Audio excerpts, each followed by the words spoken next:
update of our breaking news now out of Chantilly, and the news chopper is on the way on the left-hand side of your screen. That's a map on the left, just to let you know. Here's what we're looking at right now. Loudoun County Sheriff's Office called to the 25,400 block of Eastern Marketplace. It is a shopping plaza in Chantilly where there was a report of an armored truck robbery, and that would appear to be, well, I don't want to say that with any certainty. Anyway, we're looking for a bank where there was apparently an armored truck robbery, and the drivers of the armored truck apparently got some shots off at their attackers. Two suspects, at least one of the suspects, was hit, we are told. It was a Capital One branch, again, 25,400 block of Eastern Market. And there's the location right there. Not seeing much of an emergency response in it, so before I say with any certainty that that's what we're talking about, but you can also see that this is a very busy intersection there. And the report was, again, a couple of robbers approached the armored truck, drew guns, and that drew a response from the staff of the armored truck. Shots were fired, and at least one of the suspects reportedly hit. We're watching this for you very carefully. We'll keep a very close eye on it, and as we get more information, we'll of course pass it along to you.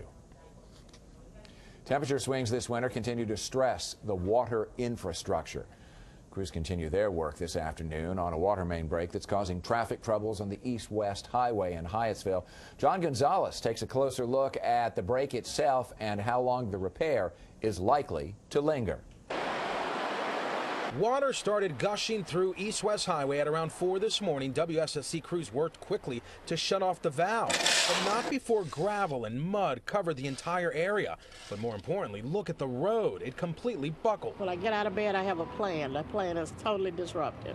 Pamela Ansley lives just feet away. One of the first to get word of the problem, she will perhaps be one of the last to be problem-free. Because I turned my water on, and I came out and I saw all these lights flashing, and I called the guy and he said, water main break, and we will probably be here until later on this evening. It is a 57-year-old pipe, 10-inch round, that ruptured. Most, if not all, of this busy section of Route 410 near Adelphi Road will be closed for the entire day. At times, one westbound lane has been getting by. It just, I mean, can't get anywhere. I've been in traffic for 30 minutes, and I only live down the street. What do you think about what you see here on the road?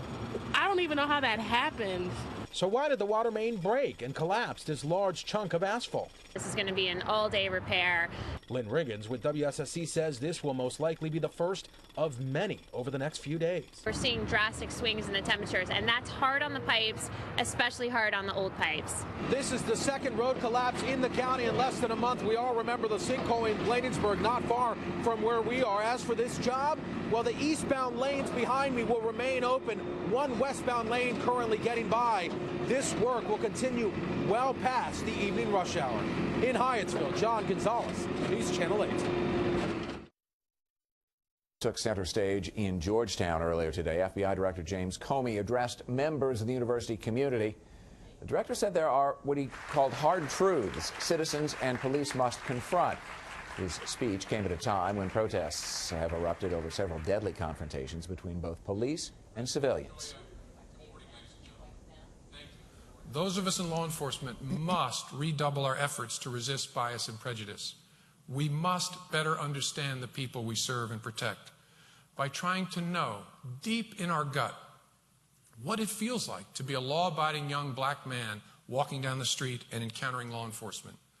We must understand how that young man may see us. We must resist the lazy shortcuts of cynicism. Director Comey joined outgoing Attorney General Eric Holder in calling for better data about how often police actually do use force. So I want to thank the director. As we showed you live here on News Channel 8 just a few minutes ago, the president has signed into law a new bill that intends to try and prevent veteran suicide. The measure is named for Clay Hunt, who served in Iraq, sought mental health care a number of times, but ultimately took his life. The president spoke about the challenges of returning home from war during the East Room ceremony. Every single veteran in America has something extraordinary to give to this country, every single one. At the same time, too many of our troops and veterans are still struggling. They're recovering from injuries. They're mourning fallen comrades. They're trying to reconnect with family and friends who can never fully understand what they went through in war theater. For many of them, the war goes on. The President went on to say that the new law will not bring back Clay, but said it could save others who have served their nation. He also praised politicians on both sides of the political divide for coming together, Democrats and Republicans who worked hard to get this bill passed. I want to take you back now to that scene in Chantilly. It's a Capital One bank branch, and there you see the armored car, that Dunbar armored car, which apparently was robbed earlier this afternoon, and the armored car personnel inside got off shots, and apparently one of the suspects was hit. Now, as the camera widens out, I commend your attention to this, which appears to be a search going on in a nearby field. One of those suspects apparently was hurt, and clearly police officers are looking for someone or something in that parking lot. There's the bank branch that we talked about earlier, but that's perhaps a corollary to what else is going on as we continue. The news chopper is sort of making a sweep around this Chantilly. It's called the Eastern Marketplace Shopping Center. And again, there's the armored truck, which was apparently the object of this robbery attempt earlier. No word on the medical conditions here, or if they even know how badly the suspect was wounded. But the report is drivers of the armored car shot at two suspects, and at least one of those suspects was hit. And again, you can see the police dog there and members of the police department in that field close by. It's a story we're watching for you very carefully. 17 minutes now before 3 o'clock. We'll step away for just a bit. We're back with more right after this.